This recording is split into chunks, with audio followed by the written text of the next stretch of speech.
वाकई बहुत धन्यवाद मेरे साथ जुड़ने के लिए अजय जंडियाल।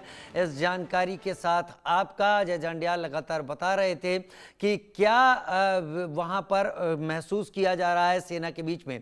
लेकिन अब आगे बढ़ते हैं और बात करते हैं बिहार चुनाव से जुड़े हुई खास खबर, जहां पर जन स्वराज के संस्थापक प्रशांत किशोर जो लगातार चुनावी रैलियां कर रहे हैं, हालांकि चुनाव लड़ने से जरूर परहेज कर रहे हैं। हमारे संवाददाता रितेश मिश्रा से उन्होंने बातचीत की।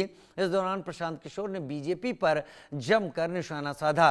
उन्होंने कहा कि बीजेपी के बड़े नेता हमारे प्रत्याशियों को डरा धमका रहे हैं, अपने प्रभाव में ले रहे हैं, लेकिन हम डरने और रुकने वाले नहीं हैं। साथ ही प्रशांत किशोर ने कहा कि महागठबंधन तो चुनावी लड़ाई में है ही नहीं, टक्कर सिर्फ जनसुराज और एनडीए के बीच।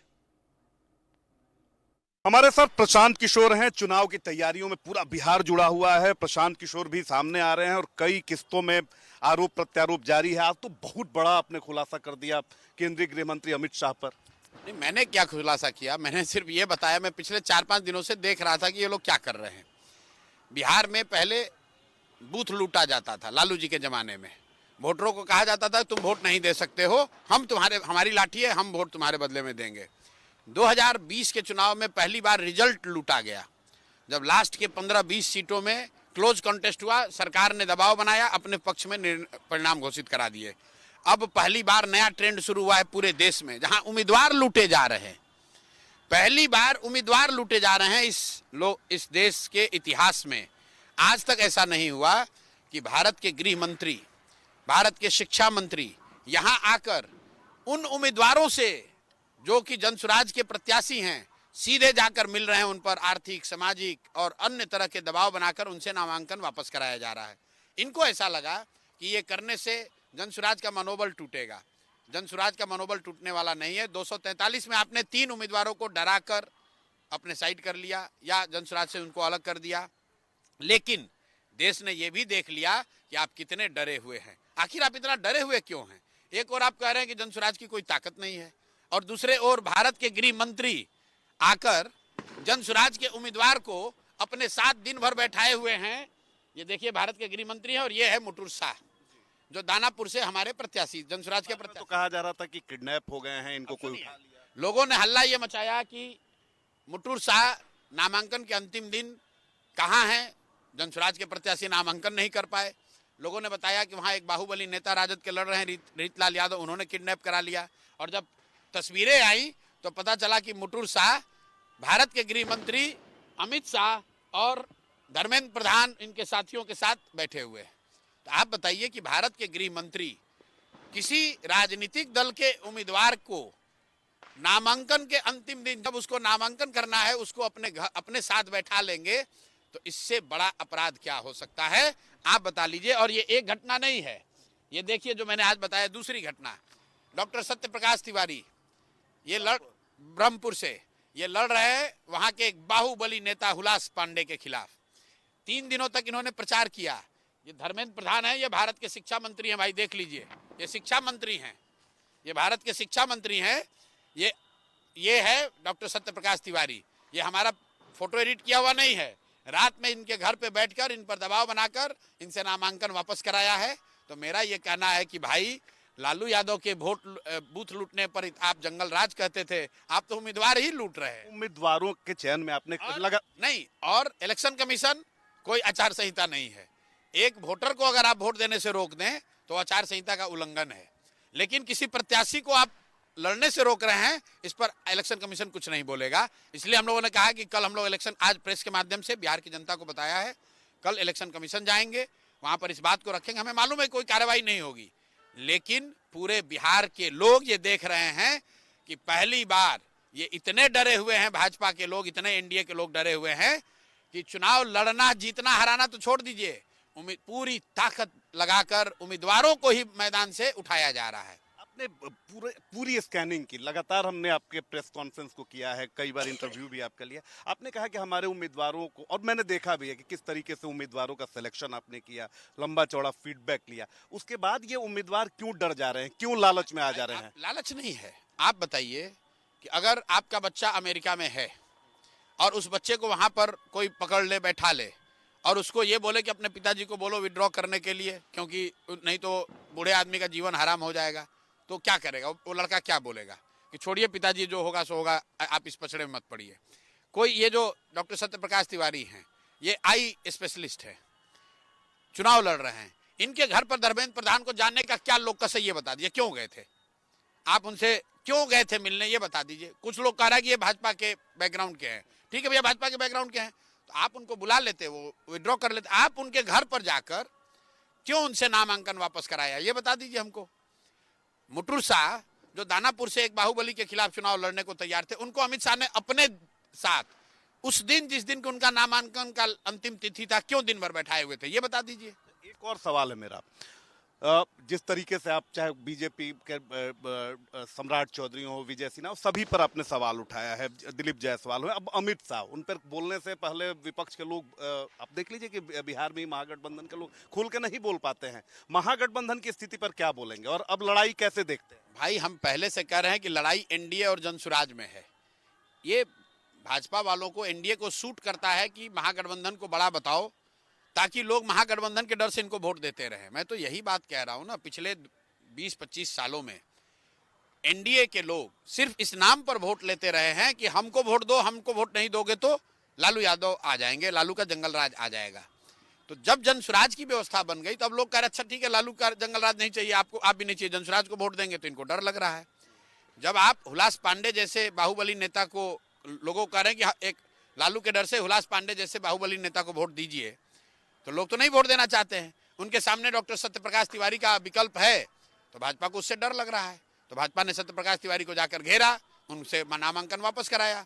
और सत्य प्रकाश तिवारी कह दें, मैं फोटो वीडियो जारी करता हूं कि वो खुद से यहाँ आए थे कि नहीं, खुद से वो आकर यहाँ टिकट लिए हैं कि नहीं। मेरे भाई ये सत्य प्रकाश तिवारी का फोटो है, आप अपने दर्शकों को दिखाइए, आप अपने दर्शकों को, देश भर की जनता को ये दिखाइए कि सत्य प्रकाश तिवारी ये क्या दबाव में आकर टिकट लिए हैं। ये हमारे राज्य के अध्यक्ष है, ये मैं हूँ, ये हमारे राष्ट्रीय अध्यक्ष हैं, ये सत्य प्रकाश तिवारी जी हैं। इनका चेहरा देखिए और इनका चेहरा आप जनता के सामने दिखाइए। जब धर्मेंद्र प्रधान इनके घर पहुंचे हैं 3 दिन के बाद, और इस आदमी को जबरदस्ती, जिसको स्वेच्छा का नाम दिया जा रहा है, तो पुलिस वाला भी पकड़ के आपसे कोई बयान ले लेगा, कहेगा अपने मन से आप दिए हैं बयान। इस शख्स को नामांकन वापस कराया गया है। आज पत्रकारों ने भी बताया है कि एक दिन पहले रात में कई पत्रकारों ने सत्य प्रकाश तिवारी जी से बात किया, तो सत्य प्रकाश तिवारी जी ने कहा हम तो बहुत खुश हैं, बड़ा अच्छा लग रहा है, भाजपा में थे लेकिन अब तो रिस्पॉन्स इसमें उससे भी ज़्यादा बढ़िया आ रहा है। प्रशांत जी का मेरा कार्यक्रम लगा हुआ था वहाँ, रात में इन लोगों ने उस पर दबाव बनाकर वापस उनसे नामांकन कराया। मेरा ये कहना है कि भाई आप भारत के शिक्षा मंत्री हैं, आप भाजपा के यहाँ पर प्रभारी हैं, आप जनसुराज के उम्मीदवार के घर क्या करने गए थे? अगर प्रशांत किशोर भाजपा के किसी उम्मीदवार के पास जाएंगे और अगले दिन वो उम्मीदवार अपना नामांकन वापस ले ले, इसका क्या मतलब है? वायरल हो जाएगी बात। तो यही बात वायरल कर रहे हैं कि धर्मेंद्र प्रधान वो आज छोड़कर चले गए, आप मिलते, कोई बात नहीं है। बात यह है कि धर्मेंद्र प्रधान जब वो जनसुराज के उम्मीदवार थे, उनके घर क्यों गए थे? इंसिडेंट से प्रशांत किशोर मजबूत हो रहे हैं कि कमजोर हो गए? भाई बिहार के लोग मजबूत हो रहे हैं, बिहार के लोग देख रहे हैं कि ये भाजपाई चाहते हैं कि बिहार मजदूरों की फैक्ट्री बनी रहे, ताकि लाखों बच्चे जाकर जामनगर में, सूरत में 10-12 हजार रुपया में जानवरों की तरह नौकरी करते रहे। गुजरात के लोग फैक्ट्रियों के मालिक बने और बिहार के बच्चे उन फैक्ट्रियों में जाकर 10-12 हजार रुपए के लिए मजदूरी करें। ये बात इनका जग जाहिर हो गया है। अब इनको जब डर लग रहा है कि सत्ता हाथ से जा सकती है, तो हर तरह का हथकंडा अपना रहे हैं, लोकतंत्र का गला घोट रहे हैं। कोई अगर सामने से प्रत्याशी हमारे पास आ भी जाए, अगर आप गृह मंत्री हैं तो आपको कहना चाहिए भाई आप दूसरे दल से लड़ रहे हैं, हमसे क्यों मिल रहे हैं? मुटुर शाह, उस दिन उनका नामांकन का अंतिम दिन है, पूरे बिहार में आप तो पत्रकार हैं, हल्ला क्या है कि रीतलाल यादव ने, राजद के बाहुबली नेता ने उसको उठा लिया, यही तो हल्ला था। और सच्चाई क्या है?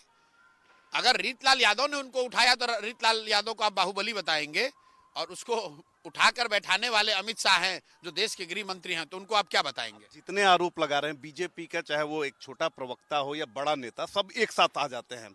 और अब देखिए राजीव प्रताप रूढ़ी भी यहाँ कह रहे हैं कि प्रशांत किशोर क्यों नहीं चुनाव लड़ गए, हमें तो बड़ी उम्मीद थी। आज अजय आलोक कई सारी बातें कह। ऐसा है कि मुझे किसी से सर्टिफिकेट की जरूरत नहीं है।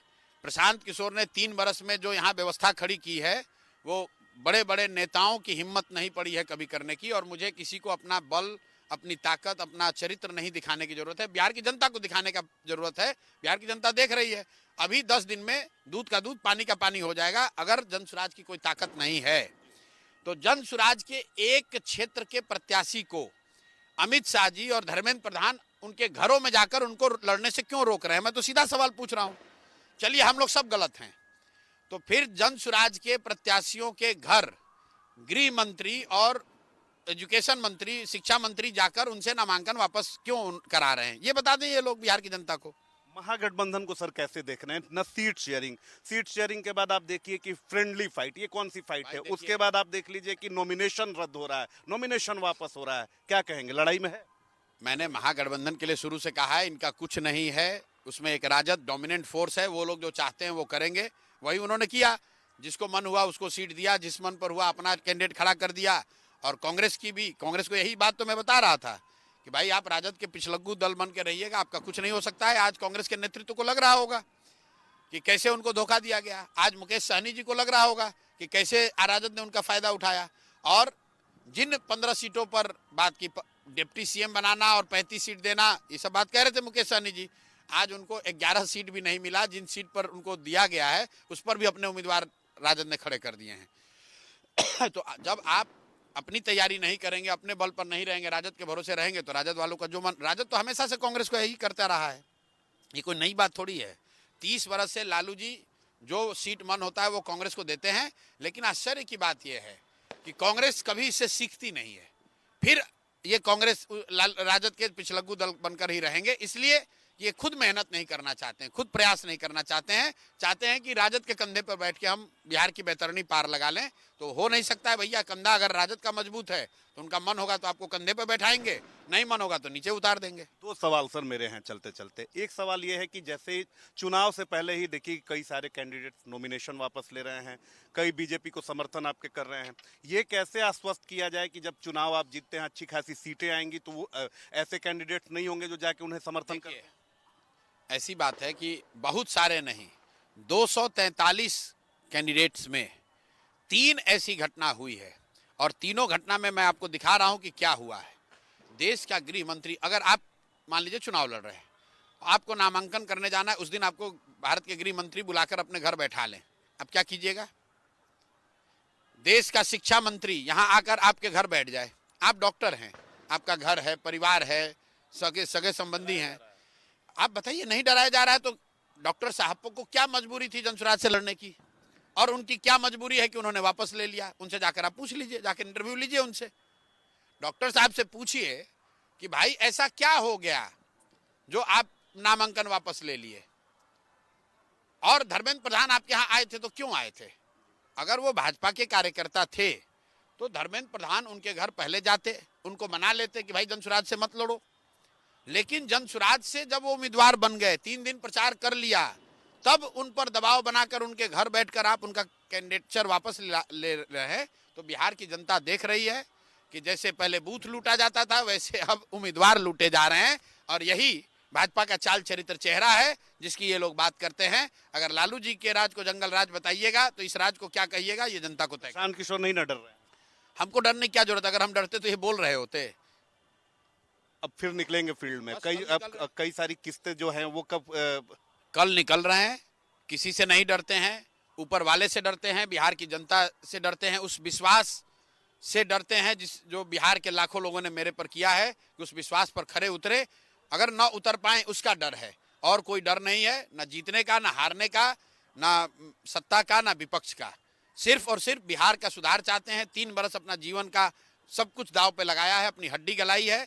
अब बिहार की जनता को तय करना है। उनको एक ही चीज कहूंगा, मेरे भाई देख लो, अगर नहीं सुधरे तो तुम्हारे बच्चे गुजरात में जाकर मजदूर बनेंगे और गुजरात के लोग फैक्ट्रियों के मालिक बनेंगे। तय आपको करना है कि जाति धर्म और राष्ट्रवाद के नाम पर अगर भाजपा को वोट दोगे, एनडीए को वोट दोगे, तो तुम्हारा भला नहीं होने वाला है, बिहार के बच्चों का भला नहीं होने वाला है। और आज जो व्यवस्था चल रही है भ्रष्टाचारियों का, अपराधियों का, जिसमें सम्राट चौधरी जैसे लोग 7 हत्या के अभियुक्त आज आपके उप मुख्यमंत्री हैं। अगर इस व्यवस्था को, अगर आपने भाजपा को, एनडीए को वोट दिया, जदयू को वोट दिया, तो ये व्यवस्था कायम रहेगी। फिर किसी को दोष मत देना। अगर ऐसी बात हुई तो इसके भुक्तभोगी आप खुद होंगे, आपके बच्चे होंगे।